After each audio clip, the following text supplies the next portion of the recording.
త్వరలో షర్మిల సమక్షంలో కాంగ్రెస్లోకి చేరుతున్నానని చెప్పిన మాజీ ఎమ్మెల్యే ఆమంచి కృష్ణమోహన్ ఆయన మాట్లాడుతూ టీడీపీ అధినేత చంద్రబాబు అంటే గౌరవం ఉందని, నా భావజాలానికి టీడీపీతో కలిసి ప్రయాణించలేకపోయానని పేర్కొన్నారు. 2019 ఎన్నికల ముందు టీడీపీ నుంచి బయటకు వచ్చానని, వైఎస్ రాజశేఖర రెడ్డి కుమారుడు వైఎస్ జగన్మోహన్ రెడ్డి పార్టీ కావడంతో నా భావజాలానికి సరిపోతుందని వైసీపీలోకి చేరానని చెప్పారు. నాకు సీఎం జగన్ కి ఎటువంటి గ్యాప్ లేదని, వైసీపీలో నాకు సముచిత స్థానం కల్పించారని ఆయన ప్రకటించారు.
మాసంలో వాళ్ళు వచ్చి ప్రార్థన చేస్తున్నారు.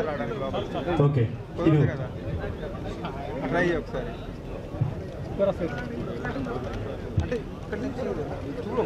أعوذ بالله من الشيطان الرجيم بسم الله الرحمن الرحيم الحمد لله نحمده ونستعينه ونستغفره ونؤمن به ونتوكل عليه ونعوذ بالله من شرور أنفسنا ومن سيئات أعمالنا من يهده الله فلا مضل له.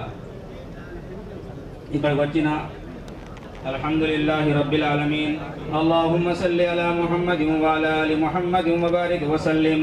اللهم ربنا ظلمنا أنفسنا وإن لم تغفر لنا وترحمنا لنكونن من الخاسرين. ربنا آتنا في الدنيا حسنة وفي الآخرة حسنة وقنا عذاب النار. ربنا لا تجعلنا فتنة للقوم الظالمين ونجنا برحمتك من القوم الكافرين. رب اغفر وارحم وأنت خير الراحمين. لا إله إلا أنت سبحانك إني كنت من الظالمين. رب اجعلني مقيم الصلاة ومن ذريتي ربنا وتقبل دعاء.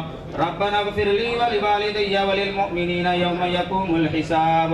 ألف لام ميم الله لا إله إلا هو الحي القيوم وعنت الوجوه للحي القيوم. اللهم احفظنا من كل بلاء الدنيا وعذاب الكبيرة और कबीरा गुनाहों को माफ फरमा. या अल्लाह हमारे खताओं को दरगुजर फरमा. या अल्लाह हमें खुद सही अमल की तौफीक अता फरमा. या अल्लाह हमें जिस वक्त मकसद के लिए यहाँ जमा हुए हैं, या अल्लाह इस मकसद को पूरा फरमा. या अल्लाह इस मकसद को पूरा फरमा. या अल्लाह रमजान की बरकत से हमारे गुनाहों को माफ फरमा. या अल्लाह हमारे रोज़ों को कबूल फरमा. या अल्लाह हमारी नमाजों को कबूल फरमा.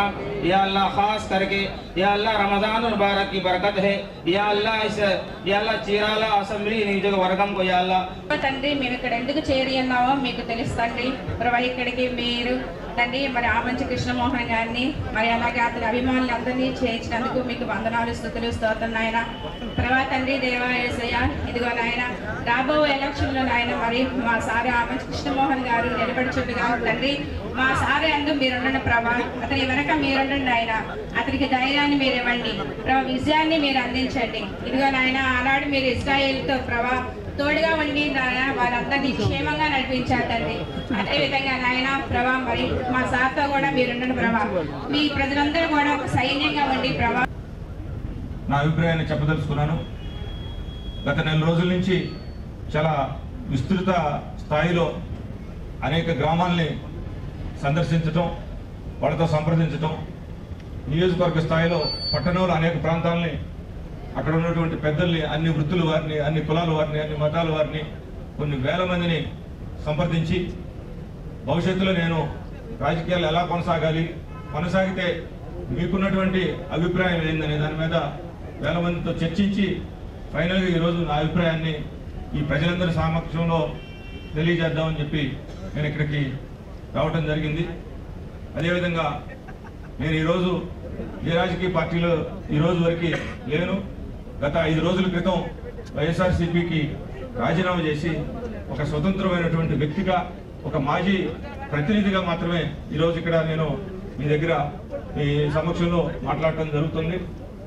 అలానే నేను స్వతంత్రంగా తటస్థుడికి ఎప్పుడైతే ఉన్నానో, ఏదైతే రాష్ట్రంలో ఒక అధికార పార్టీ వైఎస్ఆర్సీపీ కానీ, ప్రతిపక్ష స్థాయిలో ఉన్నటువంటి తెలుగుదేశం పార్టీకి కానీ 100% సమాన దూరాన్ని మెయింటైన్ చేసి ఒక తటస్థ వైఖరి వహించాలనేదే నా తాలూకా ఆలోచన. మొట్టమొదటిగా ఈ విషయం చెప్తున్నా.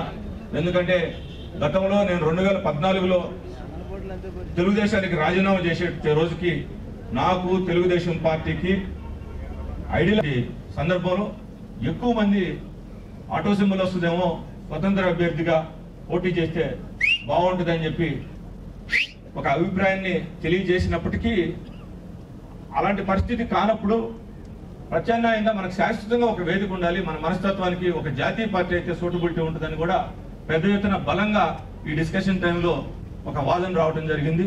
అయితే అదృష్టమో, ఈ ప్రాంత లౌకికవాదుల యొక్క అదృష్టమో, ఇంకా ఏదో నేను చెప్పలేను కానీ ఆటో సింబల్ని సెంట్రల్ ఎలక్షన్ కమిషన్ ఫ్రీజ్ చేసింది. మీడియా మిత్రులందరూ కూడా తెలుసు. 2 రాష్ట్రాల్లో కారు బోలినటువంటి సింబల్గా ఉన్నటువంటి ఆటోని కారు బోలినటువంటి చెప్పి భావించి ఈ రోజు నుంచి నేను కాంగ్రెస్ పార్టీలోకి